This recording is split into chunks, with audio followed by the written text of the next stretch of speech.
ಮೊದಲಿಗೆ ಗ್ಯಾರಂಟಿ ಯೋಜನೆಗಳ ಮುಖಾಂತರವೇ ಅಧಿಕಾರಕ್ಕೆ ಬಂದಂತಹ ಕಾಂಗ್ರೆಸ್ ಸರ್ಕಾರ ಈಗ ಈ ಗ್ಯಾರಂಟಿ ಯೋಜನೆಗಳ ವಿಚಾರಕ್ಕೆ ಸಂಬಂಧಪಟ್ಟಂತೆ ಪರಿಷ್ಕರಣೆ ಮಾಡೋದಕ್ಕೆ ಮುಂದಾಗ್ತಾ ಇದೆ. ಅಂದ್ರೆ ಈ ಯೋಜನೆಯ ಫಲಾನುಭವಿಗಳ ಮರು ಆಯ್ಕೆಯ ಪ್ರಕ್ರಿಯೆ. ಅದಕ್ಕೆ ಅಂತ ಹೇಳಿ ಮತ್ತೊಮ್ಮೆ ಈ ಗೃಹ ಜ್ಯೋತಿ ಮತ್ತು ಗೃಹಲಕ್ಷ್ಮಿ ಯೋಜನೆಯನ್ನ ಪಡ್ಕೊಳ್ಬೇಕು ಅಂತಂದ್ರೆ ಅರ್ಜಿಯನ್ನ ಮತ್ತೊಮ್ಮೆ ಹಾಕಬೇಕು ಅಂತ ಕಡ್ಡಾಯಗೊಳಿಸಿದ್ದಾರೆ. ಈ ಅರ್ಜಿ ಹಾಕಬೇಕು ಅನ್ನೋದಾದ್ರೆ ಈ ಯೋಜನೆಯನ್ನ ನೀವು ಮತ್ತೊಮ್ಮೆ ಪಡ್ಕೊಳ್ಬೇಕು ಅಂತಂದ್ರೆ ವೋಟರ್ ಐಡಿ ಕಡ್ಡಾಯ. 2,000 ರೂಪಾಯಿ ಪಡ್ಕೊಂತೀರಿ, ಮತ್ತೆ ಫ್ರೀ ಕರೆಂಟ್ ಪಡ್ಕೊಂತೀರಲ್ಲ, ಗಮನಿಸಿ, ನೀವು ಮತ್ತೆ ಅಪ್ಲೈ ಮಾಡಬೇಕೀಗ. ಗೃಹಲಕ್ಷ್ಮಿ ಮಾತ್ರ ಅಲ್ಲ, 2,000 ರೂಪಾಯಿ ಪಡ್ಕೊಳ್ಳೋರು ಮಾತ್ರ ಅಲ್ಲ, ನೀವು ಫ್ರೀ ಕರೆಂಟ್ ಅಂದರೆ 200 ಯೂನಿಟ್ಗಳ ಉಚಿತ ಕರೆಂಟ್ ಯೂಸ್ ಮಾಡ್ತಿರಲ್ಲ, ಅವರು ಕೂಡ ಅಷ್ಟೇ ಗಮನಿಸಬೇಕು. ಪ್ರತಿ ತಿಂಗಳು ಗೃಹ ಜ್ಯೋತಿ ಯೋಜನೆಗೆ 400 ಕೋಟಿ ಖರ್ಚಾಗುತ್ತೆ. ಗೃಹ ಬಳಕೆ ಹೆಸರಲ್ಲಿ ವಾಣಿಜ್ಯ ಬಳಕೆಗೂ ವಿದ್ಯುತ್ತನ್ನು ಯೂಸ್ ಮಾಡ್ತಿದ್ರಂತೆ. ಅದಕ್ಕೆ ಅನ್ಯ ರಾಜ್ಯದವರಿಗೂ ಗೃಹ ಜ್ಯೋತಿ ಯೋಜನೆ ಸಿಗ್ತಾ ಇತ್ತು. ಈಗ ಅದನ್ನು ಕಟ್ ಡೌನ್ ಮಾಡಬೇಕು ಅಂತ ಈ ಆಧಾರ್ ಕಾರ್ಡ್, KYC ಮತ್ತು ಫೋನ್ ನಂಬರ್ಗಳನ್ನು ಪುನರ್ ಪರಿಶೀಲನೆ ಮಾಡಿ ಮತ್ತೆ ರಿವೆರಿಫಿಕೇಶನ್ ಮಾಡ್ತಾರಂತೆ. ಈ ಯೋಜನೆಯಲ್ಲಿ ಹೊರ ರಾಜ್ಯದವರನ್ನ ಹೊರಗಿಡೋದಕ್ಕೆ ಪ್ಲಾನ್ ಮಾಡ್ತಾ ಇದ್ದಾರೆ. ಅಂದ್ರೆ ಹೊರ ರಾಜ್ಯದವರು ಕೂಡ ಇಲ್ಲಿ ಫ್ರೀ ಕರೆಂಟ್ ಅನ್ನು ಯೂಸ್ ಮಾಡ್ಕೊಳ್ತಾ ಇದ್ರು. ಒಂದಷ್ಟು ಜನ 2,000 ರೂಪಾಯಿ ಗೃಹಲಕ್ಷ್ಮಿ ಯೋಜನೆಯನ್ನ ಪಡ್ಕೊಳ್ತಾ ಇದ್ರು ಅನ್ನುವಂಥ ಮಾತು ಕೂಡ ಇದೆ. ಅದರಲ್ಲಿ ಹೆಚ್ಚು ಪಾಲು ಈ ಗೃಹ ಜ್ಯೋತಿ ಯೋಜನೆಯನ್ನ ಹೊರ ರಾಜ್ಯದವರು ಪಡ್ಕೊಳ್ತಾ ಇದ್ರು ಅನ್ನೋ ವಿಚಾರ. ಸೊ ಹಾಗಾಗಿ ಅದಕ್ಕೆ ಬ್ರೇಕ್ ಹಾಕೋದಕ್ಕೆ ಮತ್ತೊಮ್ಮೆ ಅರ್ಜಿಯನ್ನ ಸಲ್ಲಿಸಬೇಕಾಗುತ್ತೆ, ಮತ್ತೊಮ್ಮೆ ಪರಿಶೀಲನೆ ಮಾಡಬೇಕಾಗತ್ತೆ. ನೀವೊಂದು ಪ್ರಶ್ನೆ ಕೇಳಬಹುದು, ಯಾಕೆ ಈಗ ಆಲ್ರೆಡಿ ರನ್ನಿಂಗಲ್ಲಿ ಇದೆಯಲ್ಲ ಅದರಲ್ಲೇ ಪರಿಷ್ಕರಣೆ ಮಾಡ್ಬೋದಲ್ಲ ಅಂತ. ಅಲ್ಲಿ ಕೆಲವೊಂದಿಷ್ಟು ಜನ ಫೋನ್ ನಂಬರ್ ಬೇರೆ ಬೇರೆಯವ್ರದ್ದು ಕೊಟ್ಟಿದ್ದಾರೆ, ರಾಂಗ್ ನಂಬರ್ಸ್ಗಳನ್ನು ಆಡ್ ಮಾಡಿದ್ದಾರೆ, ಯಾವ್ಯಾವುದೋ ನಂಬರ್ ಕೊಟ್ಟಿದ್ದಾರೆ.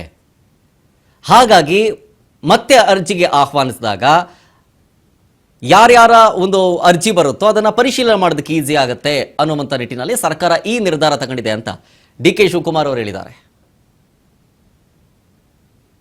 ಸೇವಾ ಸಿಂಧು ಪೋರ್ಟಲ್ನಲ್ಲಿ ಮತ್ತೊಮ್ಮೆ ನೀವೆಲ್ಲರೂ ಗೃಹ ಜ್ಯೋತಿ ಏನು ಫ್ರೀ ಕರೆಂಟ್ ಯೂಸ್ ಮಾಡ್ತಿದ್ದೀರಿ, ಮತ್ತೊಮ್ಮೆ ಹೋಗಿ ಈ ಹಿಂದೆ ಮೊದಲ ಬಾರಿಗೆ ಅಪ್ಲೈ ಮಾಡಿದ್ರಲ್ಲ ಹಾಗೆ ಮಾಡಬೇಕು.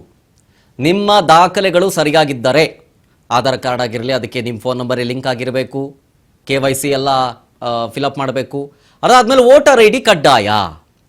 ಇಲ್ಲಿ ಎರಡು ರೀತಿಯ ಒಂದು ಪ್ಲಾನ್ ಅನ್ನ ನೋಡಬಹುದು. ಕಾಂಗ್ರೆಸ್ ಸರ್ಕಾರ ಇಲ್ಲಿ ಬಹಳ ಬುದ್ಧಿವಂತಿಕೆ ಪ್ರದರ್ಶನ ಮಾಡಿರೋದು ವೋಟರ್ ID ಕಡ್ಡಾಯ ಅಂತ. ವೋಟರ್ ID ಅಂತ ಯಾಕೆ ಕಡ್ಡಾಯ ಮಾಡೋದು ಅಂತಂದ್ರೆ, ಈಗ ಫಾರ್ ಎಕ್ಸಾಂಪಲ್ ಆಧಾರ್ ಕಾರ್ಡ್ ಮಾತ್ರ ಈ ಯೋಜನೆಗೆ ಬಳಸ್ಕೋಬಹುದು ಅಂತಂದ್ರೆ, ಈಗ ನಾನು ಎಲ್ಲೋ ಬೇರೆ ರಾಜ್ಯದಿಂದ ಬಂದಿರೋನು ಈ ರಾಜ್ಯದಲ್ಲಿ ನಾನು ರೆಂಟ್ಗಿದ್ದೀನಿ ಅಂತಂದ್ರೆ ರೆಂಟ್ ಅಗ್ರಿಮೆಂಟ್ ತಗೊಂಡೋಗಿ ತೋರಿಸಿ ಅದನ್ನ ಆಧಾರ್ ಕಾರ್ಡಲ್ಲಿ ಇಲ್ಲಿದ ಅಡ್ರೆಸ್ಸೇ ತಗೊಬಿಡ್ಬೋದು. ಅವಾಗ ನಾನು ಸರ್ಕಾರದ ಯೋಜನೆಯನ್ನ ಪಡ್ಕೊಂಡಂತ ಆಗುತ್ತೆ ಗೃಹ ಜ್ಯೋತಿ ಫ್ರೀ ಕರೆಂಟು. ಅಲ್ಲಿಗೆ ಹೊರ ರಾಜ್ಯದವರು ಯೂಸ್ ಮಾಡ್ತಿದ್ದಾರೆ ಅಂತ ಬಹಳ ಈಸಿಯಾಗಿ ಆಗ್ಬಿಡುತ್ತೆ. ಅದೇ ವೋಟರ್ ID ಆಗಿದ್ರೆ ಈ ರಾಜ್ಯದವರೇ, ಇಲ್ಲಿಯ ವೋಟರ್ಸೇ ಅಂತ ಹೇಳ್ಬಿಟ್ಟು ಅವರಿಗೆ ಯೋಜನೆ ಸಿಗುತ್ತೆ. ಆಮೇಲೆ SIR ಪ್ರಕ್ರಿಯೆಗೂ ಫ್ಯೂಚರ್ ಅಲ್ಲಿ ಹೆಲ್ಪ್ ಆಗುತ್ತೆ ಅನ್ನುವಂಥ ನಿಟ್ಟಿನಲ್ಲಿ ಕಾಂಗ್ರೆಸ್ ಸರ್ಕಾರ ಬಹಳ ಯೋಚನೆ ಮಾಡಿ ಈ ನಿರ್ಧಾರ ತಗೊಂಡಂತಿದೆ. ವಿರೋಧ ಪಾರ್ಟಿಯವರಿರೋದೇ ಟೀಕೆ ಮಾಡೋಕ್ಕೆ, ವಿರೋಧ ಪಾರ್ಟಿಯವರು ಏನೇ ಒಳ್ಳೇದು ಮಾಡಿದ್ರು ತಡೆಯೋಕ್ಕೆ ಇರೋದು. ಏನು ಒಳ್ಳೇದಕ್ಕೆ ಏನಿಲ್ಲ, ಅವರು ನನಗೆ ಗೊತ್ತಿದೆ. ಅದು ಅವ್ರ ಕೈಲಿ ಮಾಡೋಕ್ಕಾಗದೆ ಹೋದ ಕೆಲಸಗಳನ್ನ ನಾವು ಮಾಡ್ತಾಯಿದ್ದೀವಿ. ಗ್ಯಾರಂಟಿನ ನಾವು ವಾಪಸ್ಸು ಯಾರು ಕರೆಕ್ಟು ಫೋಟೋಸು ಐಡೆಂಟಿಫಿಕೇಷನ್ ಬೇಕು. ಆಗ ಏನೋ ತರಾತುರಿಲಿ ಕೆಲವರೆಲ್ಲ ಯಾರ್ದೋ ಫೋನ್ ನಂಬರ್ ಕೊಟ್ಬಿಟ್ಟಿದ್ದಾರೆ, ಯಾರ್ದೋ ಅಕೌಂಟ್ಗೆ ದುಡ್ಡು ಹೋಗ್ತಾ ಇದೆ. ನಮಗೆ ನೇರವಾಗಿ ಕರೆಕ್ಟಾಗಿ ಅವ್ರ ಅಕೌಂಟ್ಗೆ ದುಡ್ಡು ಹೋಗ್ಬೇಕು. ಯಾರ್ಯಾರೋ ಡ್ರಾ ಮಾಡ್ತಾ ಇದ್ದಾರೆ, ಅದೆಲ್ಲ ನಮ್ಮ ಹತ್ರ ಎಲ್ಲ ದಾಖಲೆ ಇದೆ. ಆಮೇಲೆ ಕರ್ನಾಟಕದವ್ರಿಗೆ ನಾವು ಈ ಗ್ಯಾರಂಟಿ ಕೊಡ್ತಾ ಇರೋದು, ಹೊರಗಡೆ ರಾಜ್ಯದವ್ರಿಗೆ ಗ್ಯಾರಂಟಿ ಕೊಡ್ತಾ ಇಲ್ಲ.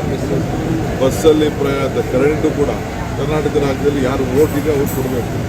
ವೋಟ್ ಇಲ್ಲದವ್ರಿಗೆ ಯಾರು ಕೊಡಬೇಕು, ಯಾಕೆ ಕೊಡಬೇಕು ನಾವು? ಸೊ ನಾವು ಇಲ್ಲಿ ಯಾರಿದ್ದಾರೆ ಅವ್ರಿಗೆಲ್ಲ ಉಪಯೋಗ ಮಾಡಬೇಕು. ಈಗಾಗಲೇ ಕ್ಯಾಬಿನೆಟಲ್ಲಿ ಬಸ್ ಅವ್ರಿಗೆಲ್ಲ ಒಂದು ಐಡೆಂಟಿಫಿಕೇಷನ್ ಕಾರ್ಡ್ ಕೊಡಬೇಕು ಅಂತ ತೀರ್ಮಾನ ಮಾಡಿದ್ದೀವಿ. ಹಿಂದೆನೇ ತೀರ್ಮಾನ ಮಾಡಿದ್ದೀವಿ, 3 ತಿಂಗಳಿಂದ ಆ ಪ್ರೊಸೀಜರು ನಡೀತಾ ಇದೆ. ಸೊ ಅದನ್ನು ಸ್ಟ್ರೀಮ್ ಲೈನ್ ಮಾಡ್ತೀವಿ ಅಷ್ಟೇ. ಯಾರಿಗೂ ಯಾವ ಕಾರಣಕ್ಕೂ ಗ್ಯಾರಂಟಿ ನಿಲ್ಲಿಸೋದಿಲ್ಲ. ನಿಲ್ಲಿಸೋದು ನಮ್ಮ ಕಾರ್ಯಕ್ರಮ ಅಲ್ಲ. ನಾವು ಇಡೀ ದೇಶ